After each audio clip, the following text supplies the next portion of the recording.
म्हणजे आता मला असं वाटतं की आपण तुलनात्मक बघायला सुरुवात करूया थोडीशी. इतका वेळ आपण फक्त मोह, आसक्ती, लालसा, हव्यासा बरोबर, तर मग याच्या पलीकडे जायचंय म्हणजे मग विरक्ती हवी का? तर मग विरक्तीची व्याख्या काय? विरक्तीची व्याख्या करताना मूळ धातू आहे रंज. वि अधिक रंज. रंज म्हणजे रंगवणे. त्या रंजातनं आला रंग, त्या रंगाचं कबुधावी झालं रक्त, आणि त्याचं झालं रक्ती, आणि त्याला वि आला की विरक्ती. अरे वा. त्यामुळे त्याचा आपल्याला लागलेला किंवा आपला त्याला लागलेला कुठूनही त्याचा जो गडदपणा आहे, माझ्या इच्छांचा, वासनांचा, आसक्तीचा, तो हळूहळू हळू कमी करत जाणं म्हणजे विरक्ती. आणि बायकांना काही नवीन नाही, आपण रोज विरजण लावतोय. कुठनं आलाय हा शब्द विरजण? आपण दुधाचे गुणधर्म, आपण जे काय छोटं लावतो त्याला दह्याचं रूप, त्यातनं काढून घेतो. म्हणजे दुधाचा रंग आपण काढून घेतोय. रंग म्हणजे इथे गुणधर्म लक्षात घ्या, दोघंही पांढरेच आहेत कारण, पण त्याचा गुणधर्म आपण काढून घेतोय, त्यालाच विरंजन म्हटलेलं आहे. तेच विरजण आहे. तर त्याच्यामुळे रंग काढून घेणं हळूहळू, इथे सुद्धा पुन्हा तोच हे आहे की विरक्ती. मी आता अगदी विरक्त झालोय या म्हणण्याला काही अर्थ नाही. विरजण रोज लावायला हा म्हणजे ते आपलं कामच आहे ग बाई. त्याच्यामुळे पण मी विरक्त झालोय या म्हणण्याला मला असं वाटतं काही अर्थ नाही. याचं कारण पुन्हा विरक्त हे कर्मणीत आलेलं रूप आहे. भाषेचाच विचार आज मला प्रामुख्याने दिसतोय की पुन्हा ते कर्मणीतलं रूप आहे. म्हणजे मी विरक्त झालोय म्हणजे मी सोडत नाहीये. मग याला योग्य रूप काय विरक्तला, जे बोरकरांनी वापरलं? मी पण पक्व फळापरी सहजपणाने गळणं म्हणजे विरक्त होणं. सोडणं म्हणजे विरक्ती नाही, तर गळणं म्हणजे विरक्त. कारण सोडण्यामध्ये पण मी आहे. कुणी सोडलं? मी सोडलं. म्हणजे मी विरक्त झालो का? नाही झालो. त्यामुळे सोडणं म्हणजे विरक्ती नाही. आपल्याकडे तर गंमत अशी आहे, ऋणू झुणू रे भ्रमरा, सांडी तू अवगुणू रे भ्रमरा. सांडी का? सोडणं का नाही? दोन्ही मीटर दृष्टीने परफेक्ट आहेत. सोडी तू अवगुणू रे भ्रमरा का म्हणत नाहीत ज्ञानोबा? याचं कारण मला असं वाटतं, समजा मी उद्या माझ्या कुत्र्याला फिरवायला घेऊन गेले, त्याच्या गळ्यात लीस आहे, कोणी नाही रस्त्यावर म्हणून मी त्याला जरा सोडला. पण सोडला म्हणजे सोडून दिला का? नाही, मी जाऊन तो पुन्हा लीश धरते. म्हणजे सोडणं म्हणजे पुन्हा धरण्याची सोय. आणि मी चहा पिते आणि चहा सांडला तर मी तो पुन्हा गोळा करू शकत नाही. त्यामुळे सांडणं म्हणजे अशी स्थिती की जी मला पुन्हा मिळत नाही. म्हणून सोडणं मध्ये करताय, सांडण्यामध्ये जरी करता असला तरी मी पुन्हा त्या स्थितीला जाऊ शकत नाही. म्हणून आपल्याकडे अध्यात्मामध्ये घर सोडा म्हणत नाहीत, संसार सांडा म्हणतात. कारण सोडलं तर तुम्ही येऊ शकता हो परत. सांडण्यात येता येत नाही परत. तीच विरक्ती आहे. ही विरक्ती. आणि आता तू जे म्हणालीस ना की बोरकरांचा हवाला देऊन की मी पण गेल्याशिवाय जीवन त्यांना कळले. हो, जीवन त्यांना कळले. आणि मी पण पक्व फळाप्रमाणे गळले असं म्हणतात. ज्ञानेश्वर आपल्याला काय सांगतात? आणि जो मी पालकत्वामध्ये बऱ्याच वेळेला हे उदाहरण ज्ञानेश्वरांचं देतो की पालक आणि मुलाचं नातं हे देठ आणि फळाच्या नात्यासारखं असलं पाहिजे असं ज्ञानेश्वर सांगतात. की ज्या वेळेला ते फळ पक्व होतं तेव्हा त्या देठाने फळाचा मोह सोडायचा असतो आणि हे निसर्गाला कळतं. त्यामुळे जेव्हा ते फळ पिकतं तेव्हा देठ म्हणतो आता तुझी जागा माझ्या शेजारी नाही. त्या देठाला मोह सोडावा लागतो. देठाला हे माझं फळ, हा मीपणा सोडावा लागतो. हे तू म्हणालीस ती गोष्ट आहे की मीपणा गेल्याशिवाय आसक्ती ही आपल्याला त्याच्या पलीकडे जाता येणार नाही. पण गंमत बघ काय, असं जर आपण म्हणालो ना तर आपल्याला असं वाटेल की ऑन ऑफ आहे का काय कधी असं. तर हे ऑन ऑफ नाही आहे ना, हे आपण लक्षात घेतलं पाहिजे. कसं? तर मग निदान आपण मीला आम्हीकडे, आम्हीला आपणकडे असं विस्तारित करत जाऊया का? मीला करत असताना माझ्यातली गुणात्मकता वाढवण्याचा प्रयत्न करू का? म्हणजे आपल्याला ना मार्ग हे करत जायला लागतील किंवा मी विकासाचे स्वतःच्या मार्ग असे घेईन की ज्याच्यामुळे माझ्यातल्या त्रुटी मला कमी करता येतील, असं मला करता येईल का? किंवा मला हितकर भावना ज्या आहेत, ज्या मला इच्छा, मगाशी म्हणालो तसं नियमन निरसन इथपर्यंत मला आणता येईल का? हे जर आपण केलं ना तर डायरेक्ट आसक्ती विरक्ती असे पोल्स बघण्यापेक्षा तो आपण जर एक प्रवास म्हणून बघितला, आणि मगाशी धनश्रीने खूप छान सांगितलं की सगळे रंग एकदम जाणार नाहीयेत. हळूहळू तो हा, कमी त्या करायला लागेल. रंगांप्रती असलेला गडदपणा हम्म. हा मला हळूहळू हळूहळू कमी करायचा. असं जर आपण केलं तर आपण ना त्याच्यामध्ये आसक्ती आणि विरक्ती असं आपल्याला कंपार्टमेंट नाही करायची आहेत. आणि मुद्दा त्यातला असा आहे ना की ह्या दोन्ही प्रक्रिया तुमच्या माझ्या मनामध्ये सतत चालू असणार आहेत. त्याच्याबद्दलची जाग ही आपल्या मनामध्ये असणं ही सगळ्यात महत्वाची गोष्ट आहे. ती आपण लक्षात घेतली पाहिजे. आपल्याला ना काय गंमत आहे आपल्या मनाची, की आपल्याला ना डायरेक्ट आपण विरक्त झालेले दिसतो. हा, आणि मग लक्ष देतो, अरे बापरे हे तर शक्य नाही. मग नकोच बाबा ते. तर असं न म्हणता आपण जी मगाशी उदाहरणे घेतली त्यांच्यापर्यंत आपल्याला नाही पोचता येणार, हे आपण लक्षात ठेवून आपल्या मार्गानं निदान ओळखणं, विवेक, डिस्क्रिमिनेशन, डिसर्निंग, ह्याच्यातलं हितकारी काय, अहितकारी काय, माझं कसं चाललंय, अमुक एका गोष्टीची मला बाइंडिंग डिझायर होते का, हे आपण पाहत राहणं ना आपल्यासाठी छान आहे प्रवासाच्या दृष्टीने. रवींद्रांची एक तुम्ही- कविता आहे, रवींद्रनाथांची, अगदी छोटी आहे. त्यात रवींद्रनाथ असं म्हणतात की एकदा मला साक्षात्कार झाला की ह्या समोरच्या डोंगरावरच्या ह्याच्यात गेलास तुला मोक्ष मिळेल. आणि म्हणून मी त्या डोंगरावरती गेलो, तिथे एक छान वाडा होता आणि मला आता कळलंय की ह्या वाड्याचं फक्त दार हे केलं की दार उघडलं जाणार आहे आणि मी आतमध्ये गेलो की मी उरणारच नाही. रवींद्रनाथ म्हणतात गेले अनेक वर्ष साक्षात्कार झाला पण दार ठोठवावं असं मला वाटत नाही, कारण माझा मी मला सोडावासा वाटत नाही. वा, ते जे तुम्ही आता म्हणालात डॉक्टर की नको मी कुठे विरक्त, मी पण कुठे- मला मीच सोडायचं नाहीये. टागोर, मला आता विवेकानंद आठवले. विवेकानंद असं सांगतात आपल्याला की माझ्या ज्या ज्या निर्णयामधनं मी काढू शकलो तो माझा निर्णय कधीच चुकला नाही. मीपणा सांडला पडला तर आपण त्या दिशेने वाटचाल होईल आपली असं सुटला धरायला तर. हरकत नाही. सुटला तर, सोडला तर नाही, सुटला तर. हा सांडला तर मी म्हणते. हा, सांडला तर Yes. चालेल. आता काय झालंय गळे काढायला? अहो बघा ना, किती मेसेज केले मी त्याला, ब्लू टिक पण आलीये पण रिप्लायच देत नाहीये.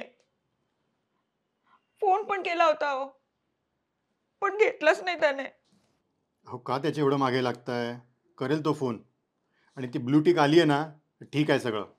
आता तिथे जेवणाची वेळ झाली असेल ना हो, त्याला ना गरम गरम पोळ्या लागतात. जेवला की नाही कोणाच ठाऊक. 21 आडवं आसक्ती.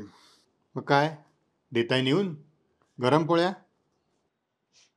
गेले असते हो मी तिथे, पण इथे तुम्हाला कोण जेवू घालणार? तुम्हाला पण गरम गरम पोळ्या लागतात ना.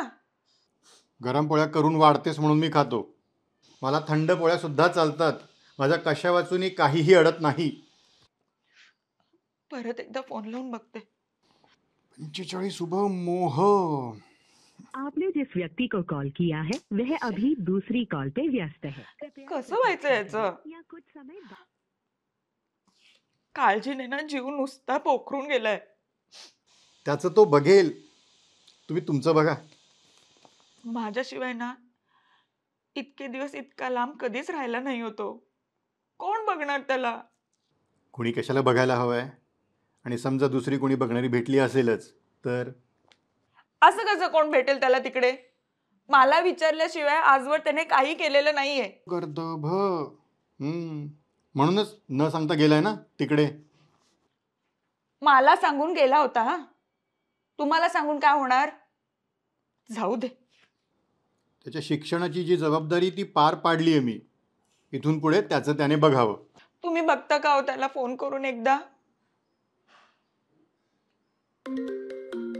आय्या, आलाच की त्याचा फोन. खोडं सुटलं. हॅलो. अरे केव्हाची फोन करते मी तुला. चला, चहाची वेळ झाली. जेवलास बाळा?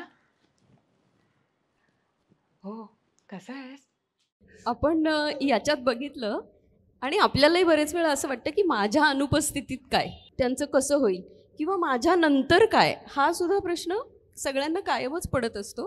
पण मग तो विचार सांडण्यासाठी काय करायचं? तो मालकी हक्क त्या आईच्या बाबतीमध्ये खूप येत होता, की तो मला सांगितल्याशिवाय काही करणारच नाही. बरोबर. आणि काळजीचाही अतिरेक. गरम पोळ्या लागतात, तो शिकायला तिकडे गेलाय, पण आता हो. काय करणार, आईचं हृदय असतं ते हो, असतं ना. त्याच्यामुळे. मुद्दा त्यातलं काय माहितीये का, म्हणजे ते वडिलांच्याकडे यायला हरकत नाही आपल्याला आता. की ना आईला आसक्ती आहे असं आपण म्हटलं ना, तर मला असं जाणवलं की वडील अजिबात विरक्त नाही आहेत. बरोबर. ते ना बऱ्यापैकी आत्ममग्न आहेत, हम्म. असल्यास तटस्थ म्हणता येईल. बरं. हा, पण उपहास ज्या पद्धतीने त्या आईचा करतायत, तर त्या उपहासामध्ये ना आस्था नाहीये. म्हणजे बरोबर, काय की बरोबर. समजा हिचा मोह आहे बाबा, हम्म. पण हा मोह समजून घेऊन की हे या व्यक्तीला का वाटतंय बरोबर. आणि याच्या मागे असलेला जो काही प्रेमाचा अंश आहे तो व्यक्त होताना वेगळ्या पद्धतीने व्यक्त होतोय, किंवा आता ती पद्धत अप्रोप्रिएट नाहीये, अनुरूप नाहीये, हम्म. हे समजून जर ते गेले असते ना, तर मग आपण काय म्हणालो असतो, कारण विरक्त ह्याचा अर्थ मख्ख नव्हे. बरोबर. हा, विरक्त याचा अर्थ असा नाही की चाललंय जे चाललंय ते, आणि ना मी आपला माझा ठीक आहे, हम्म. आणि मला गरम पोळी मिळू दे नाही तर थंड पोळी मिळू दे, माझं काहीच म्हणणं अडत नाही. नाही. बघताना आपल्याला असं वाटतं की हिचं कसं होणार असंही वाटतं ना हो, आपल्याला. होतं ना.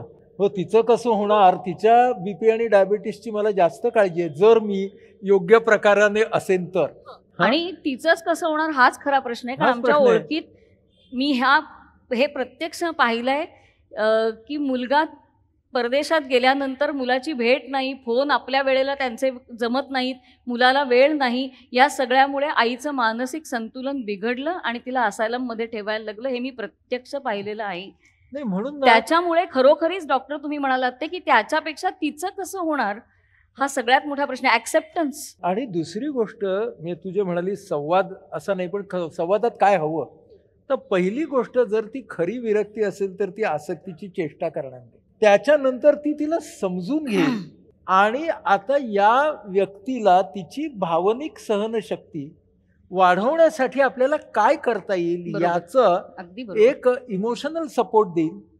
दुसरं ना, तुला आता हे वाटतंय त्याचं कारण ना तुझ्याशिवाय तो तिकडे जगूच शकणार नाही असं तुला वाटतंय.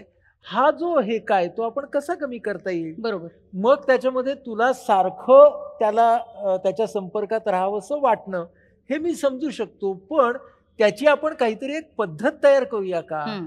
त्या पद्धतीमध्ये आपण त्याला पण घेऊया का, आपण तिघे जण मिळून संपर्काची पद्धत तयार करूया का, बरोबर. असे ना अल्टरनेटिव्ह काढणं. दुसरी गोष्ट की त्या वडिलांच्याही मनामध्ये जर काही काळजी येत असेल तर ती सुद्धा दडपून न टाकता ती शेअर व्हायला पाहिजे. हो, म्हणजे असं नाही होतं का की सगळी काळजी हीच आणि मी काळजी नाही घेणार. बरोबर.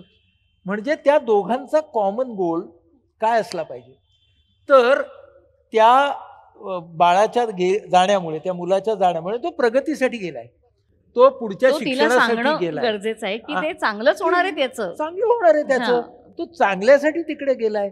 आणि ती अडचण म्हणजे त्या आईचा जो प्रश्न आहे तो मगाशी ज्ञानेश्वरांनी सांगितलं, तर त्या देठाचा आणि फळाचा प्रश्न आहे, अगदी बरोबर. ते आपल्याला सांगणं. आणि दोघांनी, ज्याला इंग्रजीतला शब्द आहे रेझिलियन्स, पण आपल्या संस्कृतातला उत्कृष्ट शब्द आहे तितिक्षा, तितिक्षा. तर हा रेझिलियन्स वाढवणं हे दोघांचं कॉमन कसं असेल. हम्म. म्हणजे दुःख आहे, तुला ताण आलाय, ह्याचा आपण स्वीकार करू, हो, रिअलिस्टिकली आपण त्याच्यावरती काहीतरी मार्ग काढू, पण तुझं आणि माझं ना समाधान सुद्धा जपण्याचा प्रयत्न करूया. हम्म. म्हणून रेझिलियन्समध्ये किंवा तितिक्षेमध्ये एक भाग आहे तो दुःखांना सामोरं कसं जा, पण दुसरा भाग जो आहे ना तो चित्ताचं समाधान कसं जपा हा सुद्धा आहे. बरोबर. म्हणून एक उदाहरण असं दिलं जातं, विनोबांनीच दिलंय ते उदाहरण, की एक माणूस असतो आणि त्याचा घोडा हरवतो, हम्म. आणि तो घोडा हरवल्यावरती ना सगळेजण घोडा शोधतात वगैरे, त्या संध्याकाळी घोडा काही परत येत नाही. दुसऱ्या दिवशी सकाळ होते, तो माणूस अगदी शांत चित्ताने पूजा करतो, सगळ्यांना प्रसाद वगैरे देतो, सगळं करतो. सगळेजण म्हणतात घोडा परत आला का, तर तो म्हणतो की नाही, घोडा नाही परत आला. हम्म. हा, पण माझा घोडा हरवलाय, समाधान नाही हरवलेलं. वा वा वा. त्यामुळे माझं समाधान मी किती हरवणार हे माझ्या हातात आहे. पुन्हा फॅक्टर्स विदिन कंट्रोल आणि फॅक्टर्स बियॉन्ड कंट्रोल हे याच्याकडे मी कसं बघणार ना, त्याच्यावरती ते सगळं अवलंबून असणार. आणि तू हे आता आपण जी फिल्म पाहिली त्याच्यामध्ये तो मुलगा परदेशात गेलाय, पण परदेशात कशाला जायला हवं? मुलाचं लग्न झाल्यानंतर सुद्धा आईला असं वाटतंच की आता हा माझा नाही राहिला, इथपर्यंत वाटतं. अरे तुम्ही ऍक्सेप्टन्स करा, तुम्हीच हुशारीने लग्न लावून दिलं ना, त्याची इच्छा नसताना कर कर कर म्हणून. म्हणजे जसं रामदास स्वामी म्हणतात तसं की आपणच घोड्यावर उड्या मारून बसतो आणि लगाम आपल्याच हातात, आणि सोडवा सोडवा सोडवा हो सोडवा. ते म्हणतात लगाम तुझ्या हातात आहे, तू सोड. त्यामुळे तटावरती उभं राहणं आणि लांबून बघणं हा ह्याच्यामध्ये, पण ते विरक्त न होता. हो हो, म्हणजे या अर्थानं मख्ख न होता. मला माहिती असलेलं एक उदाहरण मी सांगितलं, पण त्यांच्याकडे त्यांनी त्यांची आसक्तीवर कसा ताबा मिळवला तर त्याची काही तुम्ही तुमच्या ह्याच्यातली एखादं तरी उदाहरण दोघांनी एक एक सांगा. नाही, मी कसा नाही मिळवला ते सांगू शकतो. हो, कारण काय असतं माहिती का, की आपल्याला सगळं मी कसं छान केलं असं कशाला सांगायचं, आपण काय काय नाही करू शकलो ते सांगावं ना. एक उदाहरण सांगतो ना, की जसं माझ्या मुलामधली माझी भावनिक गुंतवणूक, तर माझाही मुलगा या मुलासारखा परदेशी आहे. तर मला ती भावनिक गुंतवणूक कशी हळूहळू एक एक पावलानं कमी करायची, त्याच्यातला भाव ठेवायचा, गुंतवणूक कमी करायची. तो भाव तर ठेवायचाच आहे ना आपल्याला, पण त्याला त्या वेळेला आत्ता काय हवं असतं, तर तो जेव्हा बोलतो तेव्हा ना त्याला फक्त आता एक भावनिक आधार हवा असतो, आणि तो जे करतोय ते आपल्याबरोबर शेअर करताना त्याला ताडून बघायचं असतं की तो जे करतोय ते बरोबर करतोय ना. तिथं आपण सल्ला न देता त्याचं ऐकून घेणं आणि मग त्याच्यावरती त्याला आपलं इंटरप्रिटेशन सजेशनच्या स्वरूपात देणं, हे आपण जर केलं तर आपण त्या मोहामधनं थोडे बाहेर पडतोय. मग माझ्या असं लक्षात आलं की माझा जो मुलावरचा मोह आहे ना, तो माझ्या नातवावरती गेला आहे. जसं अनेकांचा जातो की मुलावरचा मोह हा नातवावरती पुढे जातो. आणि मग मला असं लक्षात येतं की अरे माझ्या नातवाबद्दल मला सॉलिडच मोह आहे, आणि तो मला खूप छान वाटतो. मग मी तिथं काय करतो की आमच्यात फॅक्टर्स बियॉन्ड कंट्रोल असे आहेत अंतराचे, की मी त्याला रोज पाहू शकत नाही, हे करू शकत नाही, असे आमच्यामध्ये अंतराचे प्रश्न आहेत ना. त्याच्यामुळे मग मी असं म्हणतो की अरे हो, जेव्हा आम्ही एकत्र येऊ तेव्हा तो वेळ मी त्याच्याबरोबर किती जास्तीत जास्त अर्थपूर्ण करू शकेन. बरोबर. हा जर मी विचार केला त्यावेळेला तर मी तो प्रॅक्टिकल विचार करतोय ना. दुसरा मोह, मला वाटतं पुस्तकांचा मोह आम्हाला कॉमन असणार, तर तो मी तिला सोडतो. तर अजून एक मोह सांगतो, मासे. तर खाण्याचा मोह, मासे खाण्याचा मोह. पण मग मला विचार करावा लागतो की त्याला आपल्याला लाइकिंग वरती आणायला काय करावं लागेल. म्हणजे ना आपण असे ना हा मोह बंद असं काही करायची गरज नसते. तिसरा मोह की मला ना म्हणजे राहणीमध्ये मला काय आवडत असेल तर सुगंध आवडतो. म्हणजे मला अत्तर, सुगंध हा मला आवडतो. म्हणजे मी त्याला लाइकिंगच्याच पातळीवरती ठेवायचा प्रयत्न करतो, पण तो मुळात मोह आहे हे मला कळतं. मग मी त्याला काय म्हणतो की तो जर नसेल सुगंध तरी चालेल, पण असला तर छानच आहे. बघ ना केवढी यादी झाली. तू पुस्तकापासून सुरुवात कर. तुम्ही आता आसक्तीबद्दल सांगितलं तर मी विरक्तीबद्दल सांगते. की एकदा एका अतिशय मोठ्या कलाकाराची मुलाखत मी ठाण्यामध्येच घेतली होती, आणि समहाऊ त्या दिवशी काहीच रंगलं नव्हतं, माझे प्रश्न नाहीत, काहीच म्हणजे काही घडलंच नाही त्याच्यात, आणि पाऊण तासात ती मुलाखत मला संपवावी लागली. ते झाल्यानंतर मी घरी गेले आणि मी इतकी नर्वस होते. 4 दिवस मी माझ्या मिस्टरांना म्हटलं मी आता अजिबात एकही कार्यक्रम करणार नाही, मला नकोच आहे, मी फोन करते, घेतलेले सगळे कार्यक्रम रद्द करते. त्यांनी मला सांगितलं हे काही कारणामुळे आलेलं वैराग्य आहे तुझं, स्मशान वैराग्य आहे. हा, तू शांतपणे विचार कर की काय घडलंय म्हणून तू अशा पातळीला आलीस की ते नाही झालं चांगलं एखाद दिवस ना, हरकत नाही. म्हणून त्यातनं लगेच तू बाहेर पडू नकोस, कारण तुझा पिंड तो नाहीये. त्यामुळे तू लगेच त्यातनं बाहेर पडणार नाहीस. केवळ काही वेळासाठी तू बाहेर पडशील, नंतर तुला वाटेल असं नको होतं करायला. त्याच्यावर त्यांनी मला एक अप्रतिम गोष्ट सांगितली. ते म्हणाले ह्याच्या पुढे चांगली किंवा वाईट दोन्ही प्रकारचे अभिप्राय येतात आपल्या बोलण्यानंतर. चांगलाही येतो, वाईटही येतो. हे दोन्ही अभिप्राय हृदयापासून 1 फूट अंतरावर स्वीकारायला शिक. आणि ती मात्रा लागू पडली की चांगला आला तरी तो इथपर्यंत न्यायचा नाही आणि हुरळून जायचं नाही. स्थितप्रज्ञ एवढं नाही होत आपण, पण मी हा प्रयत्न नक्की करते की तिथपर्यंत चांगलं आलं तरी सुद्धा ते तेवढ्याच ह्यानी स्वीकारायचं, वाईट आला तरी तो हृदयापासून 1 फूट अंतरावरती स्वीकारायचा. मला असं वाटतं की हे विरक्तीतनं बाहेर पडण्याचा एक मार्ग त्यांनी मला दाखवला. हे नको म्हणण्यापेक्षा त्याच्यावरती मार्ग शोधणं. आणि आता एवढा ह्याच्यावर मी नक्की आहे की उद्या मला एखाद्याने सांगितलं नको करूस तू, आता घरात तुझी गरज आहे, थांबव, मी त्या क्षणी थांबू शकते. मला कसलाही हे नाहीये, मोह नाहीये आता. एवढं मात्र नक्की की आत्ताही जरी तुम्ही म्हणालात की आता तू थांब आणि खाली बस, मी आनंदाने बसेन. इथपर्यंत आले नाही म्हणणार नाही तुम्ही म्हणून मी हे म्हटलंय, पण इथपर्यंत आलेली आहे. कारण ह्याच्यातनं हा काय म्हणू त्याला विचार करता करता. आणि दुसरा आमच्या भातखंडे सरांचा मला इथे उल्लेख करायचा आहे. खूप आम्ही भाग्यवान आहोत की 15वी 13वी 14वी पासून आम्ही सरांच्या ह्याच्यात शिकलो. तर सर एक गोष्ट मला नेहमी सांगायचं की धनश्री, पद, पैसा, प्रतिष्ठा, प्रसिद्धी या 4 गोष्टी अशा असतात की तुम्ही जेव्हा त्याच्या मागे लागता ना तेव्हा ते कधीच तुमच्या हातात येत नाही. रवींद्रनाथांच्या कवितेत रवींद्रनाथ म्हणतात की कमळ तोडण्यासाठी म्हणून मी पाण्यात उडी मारली आणि माझ्याच मारलेल्या हातामुळे ते कमळ पुढे पुढे पुढे सरकत गेलं, ते मला कधीच मिळालं नाही. ही 4 गोष्टी तशाच असतात. त्यामुळे ह्याच्यापासून ते मिळवण्यासाठी काही नाही, जोपर्यंत आनंद आहे तोपर्यंत करणे. मला ना चित्रलेखा चित्रपटात साहिर लुधियानवीचं एक गीत आहे, त्यातली संसार से भागे फिरते हो, त्यातली ओळख आहे, ये भोग भी एक तपस्या है, तुम त्याग के मारे क्या जानो. बरोबर. मला आणि त्यातलं शेवटचं मला फार आवडतं, हम जन्म बिता कर जाएंगे, तुम जन्म गवा कर जाओगे. त्यामुळे उपभोगही घेतलाच पाहिजे, सगळं सोडून चालणार नाही. आसक्त न होता उपभोग घेणं. आपण आतापर्यंत बोलत होतो ना, ऐकायला सगळ्यांना आम्हाला खूप छान वाटत होतं, आवडत होतं. फक्त आता तुम्ही दोघांनी आम्हाला रोजच्या दैनंदिन आयुष्यात कसं हळूहळू इकडून इकडे कसं जायचं, म्हणजे तू आम्हाला असं सांगतेस की आता टेक होम काय ते सांगा. आता बघा, पहिलं की आसक्तीला मैत्रीण मानू आणि विवेकाला मित्र मानू. त्यामुळे जर ह्याची अशी मैत्री आणि अशी मैत्री असं झालं तर आपल्याला पुढे जाता येईल.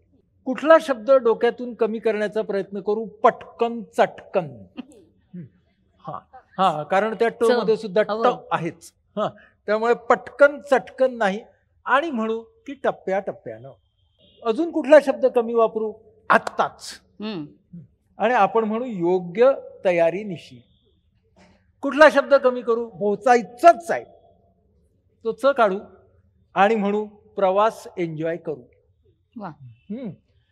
आपण मुक्कामाला जायचं, पण प्रवासातून शिकत आणि एन्जॉय करत जायचं, हे आपल्याला करायचंय. त्यामुळे ते आपल्याला आसक्ती मैत्रीण आणि विवेक मित्र हे करायचं. मग आता अतिशय तीव्र इच्छा म्हणजे आसक्ती निर्माण झाली तर तिला काय करायचं? तर भारतीय शास्त्रीय संगीतामधला शब्द आहे ठहराव. तर त्याला ठहराव द्यायचा, आणि ठहराव देणं म्हणजे क्रेव्हिंगचं रूपांतर लाइकिंग मध्ये करणं. मग त्या लाइकिंगला कधी रुकार कधी नकार.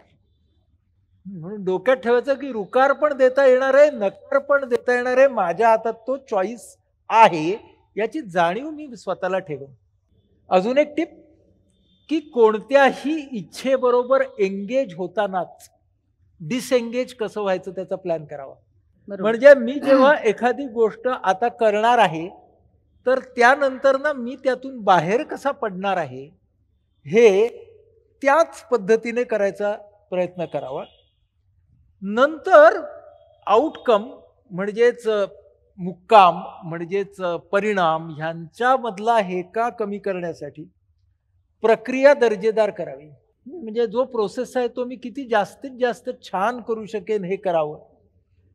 त्याच्यातून माझा विकास कशातून होतोय आणि मी कुठे साठवून राहतोय ते बघावं. त्याच्यानंतर मी असा विचार करावा की प्रत्येक गोष्टीची माझ्या जीवनातली गरज काय, ती गोष्ट माझी गरज पूर्ण करते, ती गोष्ट मला सुविधा देते आणि ती गोष्ट मला चैन देते आहे. बरोबर. तर गरज, सुविधा, चैन हम्म. हे 3 शब्द वापरून माझ्या जीवनशैलीकडे पाहावं आणि म्हणजे मला तो विवेक मिळेल की एखाद्या गोष्टीचा माझ्या जीवनातला उपयोग काय आहे. पुन्हा विनोबा असं सांगतात की जगण्याची होडी पैशाच्या पाण्यावरून चालते, हे तर खरंच आहे, पण म्हणून काही कोणी पाणी होडीत भरून घेत नाही. बरोबर. मग आपल्याला हे कळलं पाहिजे की आपण सगळेजण आपापल्या होड्यांमध्ये काय भरतोय आणि तरंगत ठेवण्यासाठी त्या होडीला काय आवश्यक आहे. हे जर आपण करत गेलो तर नात्यामधल्या हिशोबीपणापासून विरक्ती घ्यायची, नात्यांपासून विरक्ती नाही घ्यायची. वा. आणि मग आपल्याला काय कळेल की हिशोबीपणा, सत्ताकारण ह्याच्यामधनं आपल्याला दूर जाण्याचा प्रयत्न करायचा आहे आणि जे काही करतो आहोत ते जास्तीत जास्त तन्मयतेने करण्याचा. आणि त्याचा अर्थ आपल्याला धनश्री सांगेलच की तत्मय होणे. बरोबर. आणि जेव्हा तुम्ही तत्मय होता, तत्लीन होता, त्यावेळेला तुमची तेवढ्या काळापुरती का होईना पण त्या छोट्या मी मधनं सुटका होतेच. तर असे जर आपण पुढे पुढे जात राहिलो तर ह्या मोहके धागे, हे धागे राहतील, त्यांचे साखळ दंड होणार नाहीत, दोरखंड होणार नाहीत आणि गुंता होणार नाही, असं आपल्याला म्हणता येईल. धनश्री, फार अवघड आहे हे सगळं सांगणं, पण जे सुचतंय ते सांगते. एका कव्वालीमध्ये फार छान म्हटलंय की जान, जमी, जर, जेवर, साथ कुछ ना आएगा, खाली हात आया है खाली हात जाएगा. हे एक लक्षात ठेवलं पाहिजे. सगळं घट्ट धरून ठेवण्याचा अट्टास सोडून द्यावा. आपण जाणारी वाळू सुद्धा घट्ट पकडत असतो. त्याला माऊलीची ओवी काय, माळीये जेऊ ते नेले तेऊ ते निवांतची गेले, तैसा पाणीयासारखा हुआ वेगा अर्जुना. की आज माळी म्हणाला चला, तुम्हाला पाण्याला म्हणाला की चला आज तुला डाव्या बाजूला वळवतो. तर पाणी असं म्हणतं का, ए काय रे रोज मला डाव्या बाजूला वळवतोस, आज उजव्या बाजूला वळवतो, काय म्हणतं का. ते जातं मजेत मजेत खळखळत आपले सगळे गुणधर्म घेऊन जातं, तिथे आनंद निर्माण करतं. उद्या उजवीकडे गेलं तिथे तेच करतं. तैसा पाणीयासारखा हुआ वेगा अर्जुना. हे असं झालंय का, ओके म्हणायला शिकणं. आणि ओके. आत्ताच्या ओवीमध्ये तू निवांत हा शब्द वापरला. निवांत. तर निवांत हा शब्द पुन्हा निब्बन हा पाली भाषेतला शब्द, निर्वाण हा शब्द आणि निवांत हा शब्द, हे सगळे एका कुळातले शब्द. बरोबर. आणि तुम्ही म्हणालात तेच पुन्हा की 2 बंध आपल्याला बांधून टाकतात. कुठले 2 बंध? माऊलींनी इतकं थोडक्यात सांगितलं. म्हणाले कर्तृत्वाचा मधू आणि कर्मफलाचा आस्वादू. 2 टोकं आली की गाठ बसणारच आहे. आणि ही 2 टोकं म्हणजे हे मी केलं आणि हे माझ्यासाठी, म्हणजे मी ह्या मिळावं म्हणून केलं. या दोन्हीतनं जर थोडं लांब राहता आलं, पण ते नाही लांब राहत आहेत. म्हणजे 2 जावा असतील, एक जण चहा करते, दुसरी घेऊन जाते, विषय संपलाय करते चहाचा, पण तरी ती थोड्या वेळाने बाहेर येते हात पुसत आणि म्हणते कसा झाला होता. हा मी इथे कुठे इतक्या छुप्या रीतीनं तो आपल्यामध्ये असतो. त्यामुळे आपल्याला स्वाध्याय दिलेला आहे अध्यात्मानी की हा मी शोधा, कुठे कुठे मी आहे.